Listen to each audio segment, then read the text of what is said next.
Now when Jesus heard this, he withdrew from there in a boat to a deserted place by himself. Jesus was trying to get away. He seemed to do that a lot. Get away, at least according to the stories we have of him in the Gospels. Maybe he needed to pray, to rest, to rejuvenate, and maybe sometimes he just needed some time to himself. As someone who recently came back from some time away, I know how important that can be. However, this time was a little different. This withdrawal was triggered by something.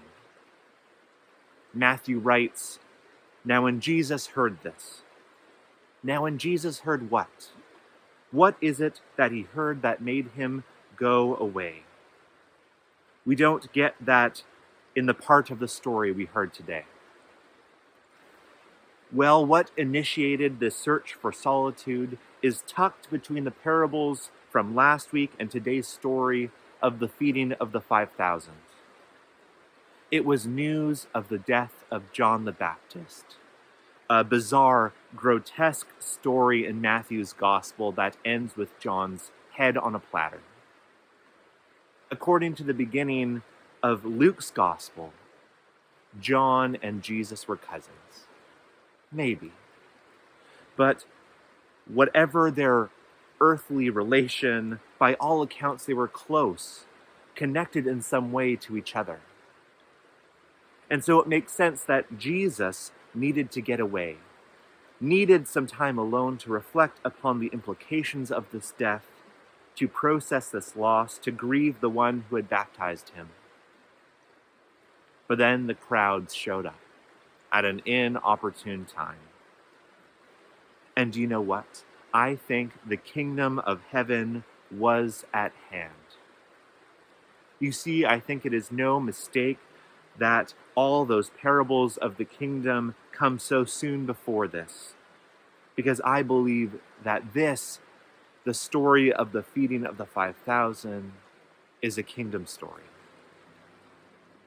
It is a kingdom story because the kingdom of heaven breaks into our reality in surprising, unexpected ways, even in the most unlikely times and places when we are not even ready for it.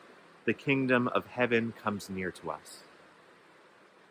It is a kingdom story because it is a story of surprising growth, of 5 loaves and 2 fish becoming 12 baskets of leftovers, like a mustard seed growing into a tree, or yeast making the dough to rise. It is a kingdom story because people are cared for and fed, like the winged things that come to rest in the branches and 3 measures of flour baked into bread, shared with others. This miracle story is a story that shows us what the kingdom is in action, in practical ways. We talked last week about being tuned into seeing the parables, catching glimpses of the kingdom all around us. But what do we do about it? How do we respond? Jesus, our teacher and friend, shows us. He shows us that we cannot stop simply with seeing. In the story, though trying to get away, when confronted with crowds, it says that he is moved by compassion. Moved by compassion. Thank you, Jesus. Jesus, whose eyes are open to see the parables in the everyday, all around, to see the kingdom, and whose heart is open to be moved by these glimpses. Can we see the world, be moved by the world, respond in love to the world with the heart of Jesus? Jesus saw the crowds and out of love helped. He offered healing and wholeness. He fed hungry people. Jesus shows us that the kingdom is not just something that we witness, but something that we get to respond to, participate in, build. Is that not incredible, my friends? That God is building something amazing and wants our help. God is growing a garden and says, here are some seeds. Get your hands in the soil. God is preparing a meal for all and wants our help in the kitchen, getting everything ready. You feed them, Jesus says to his disciples. You feed them. And that's for you and me. There are people who are hungry in our lives, in our communities, with all sorts of different hungers. They are hungry, and Jesus says, you feed them.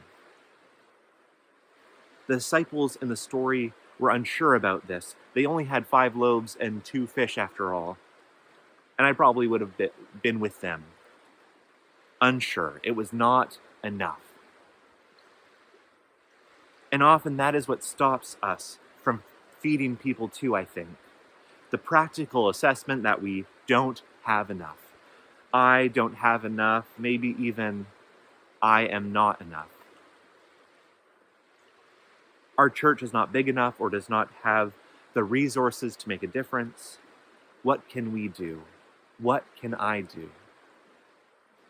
However, where we see scarcity, God sees sufficiency, abundance.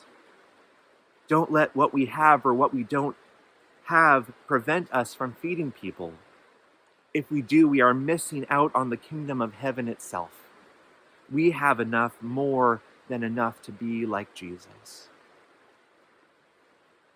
As we continue to live through this pandemic and its repercussions and look forward to the long-term effects of it, as things become tight, as our feelings of not enough in the face of the world's overwhelming needs tempt us to turn inward and protect what we have for ourselves, I pray that we as individuals, followers of Christ, and we as the church in this place may not forget this teaching of Jesus. You feed them. There is enough. A kingdom-building posture to the world is not inward, but outward. It is compassion and generosity. Jesus took, blessed, broke, and gave the bread and fish to each person. And Jesus does this with whatever we bring to him, whatever we deem is not enough. Our resources, our church, ourselves.